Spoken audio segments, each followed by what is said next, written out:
দেখেন, ডক্টর ইউনূসের হাজারটা সমালোচনা আমি করে অনেকগুলো ভিডিও করছি, তবে মাঝে মাঝে ওনার কিছু সিদ্ধান্ত আমি এগুলাকে মন থেকে সাপোর্ট করি। আমি চাই এই সিদ্ধান্তটা বাস্তবায়িত হোক, যদিও তার সরকারের আর খুব বেশি সময় নাই। ঠিক শেষ মুহূর্তে এসে একদম 18 মাসের মধ্যে এই একটা কাজ, এর আগে আর দুই একটা করছেন, এই কাজটা করে গেছেন। স্যালুট। আমি মনে করি আগামীতে যারাই ক্ষমতায় আসবেন এই প্রজেক্ট যেন বন্ধ না হয়।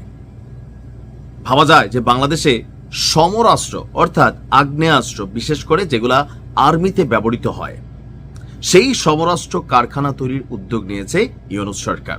শুধুমাত্র আমাদের জন্য নয়, এটার জন্য বিদেশেও রপ্তানি করা যায় সেই ধরনের একটা বিশাল প্রকল্প হাতে নিয়েছে এবং এটা সাধুবাদ পাওয়ার যোগ্য।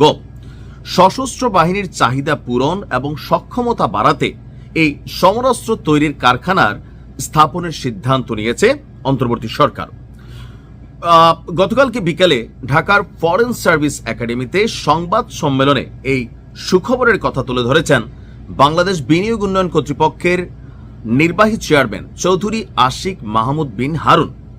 গত 18 মাসে বাংলাদেশে বিনিয়োগের পুরাটাই 12টা বাজায় দিছে আশিক ভাই। তারা কোনো কিছুই পারে নাই, একদম জিরোতে ফালাই দিছে বাংলাদেশে বিনিয়োগ। এটা তো দেখছেনই। কিন্তু বিপরীতে এই সিদ্ধান্তটা ভালো, যেটা সমালোচনার এটা আমরা করবই, বা যেটা প্রশংসার এটাও করব। এখন কোথায় হবে? চট্টগ্রামে। আচ্ছা, কার কার বাড়ি চট্টগ্রামের মিরসরাইয়ে আছে বলেন তো? চট্টগ্রামের মিরসরাইয়ে হতে যাচ্ছে বাংলাদেশ মেশিন টুলস ফ্যাক্টরির আপনার উদ্যোগে এই কারখানাটা। ওই এলাকার মানুষের জন্য সুসংবাদ। ডিফেন্স ইন্ডাস্ট্রিয়াল জোন তৈরির বিষয়টি বিডার মাস্টার প্ল্যানে অন্তর্ভুক্ত করা হবে জানিয়ে আশিক চৌধুরী বলছেন, সামরিক এবং প্রতিরক্ষা শিল্পে বাংলাদেশকে অংশগ্রহণকারী দেশ হিসাবে গড়ে তুলতে ডিফেন্স ইন্ডাস্ট্রিয়াল জোন স্থাপন করা হবে। আপনারা অনেকে জানেন যে পৃথিবীর অনেক দেশ সমরাস্ত্র প্রদর্শনী শো করে। সারা পৃথিবী থেকে বিভিন্ন রাষ্ট্র সামরিক ডিপার্টমেন্টের লোকেরা যায়, তারপর সেখান থেকে যে মেশিনারিজটার দামে কম মানে ভালো এরকম টাইপের যা আছে এগুলা কিন্তু কিনে, কারণ আমরা তো বাহির থেকে আপনার আমদানি করতেছি কন্টিনিউ। সো যদি আমাদের দেশের চাহিদা বুলেট, 12 ছোটখাটো অনেক জিনিস, গাড়ির বিভিন্ন অ্যাক্টিভিটিস, আমি জানি না মানে কি কি লাগে একটা পিস্তল বা সামরিক যে ইকুইপমেন্টগুলো আছে এগুলো যদি আমরা তৈরি করতে পারি তাহলে আমাদের খরচটাও কমবে, আর নিজেদের টাকা নিজেদের কাছেই রইলো। এমনকি 2-4টা কিছু বিক্রি করে যদি 2টা পয়সা আসে তাহলে রইলো। এটা হচ্ছে প্রযুক্তির জন্য খুবই জরুরি।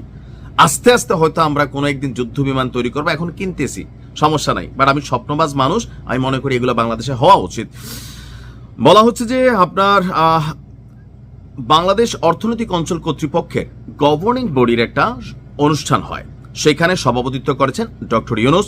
সবার সিদ্ধান্ত জানাতেই বিকেলে আশিক চৌধুরী আপনার প্রেসের সামনাসামনি হন।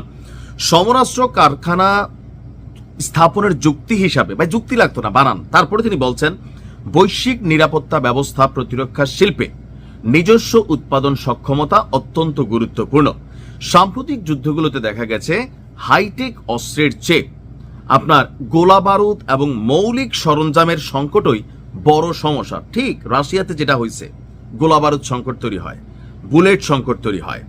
সমরাস্ত্র তৈরির কারখানাটি হবে মিরসরাইয়ে ভারতীয় অর্থনৈতিক অঞ্চলের জন্য বরাদ্দকৃত জায়গায়। অর্থাৎ বাংলাদেশে কিছু জায়গা আছে যেগুলো ভারতের অর্থনৈতিক জোনের জন্য দেওয়া, হয়তো ভারতেও আমাদের জন্য আছে, আমি জানি না।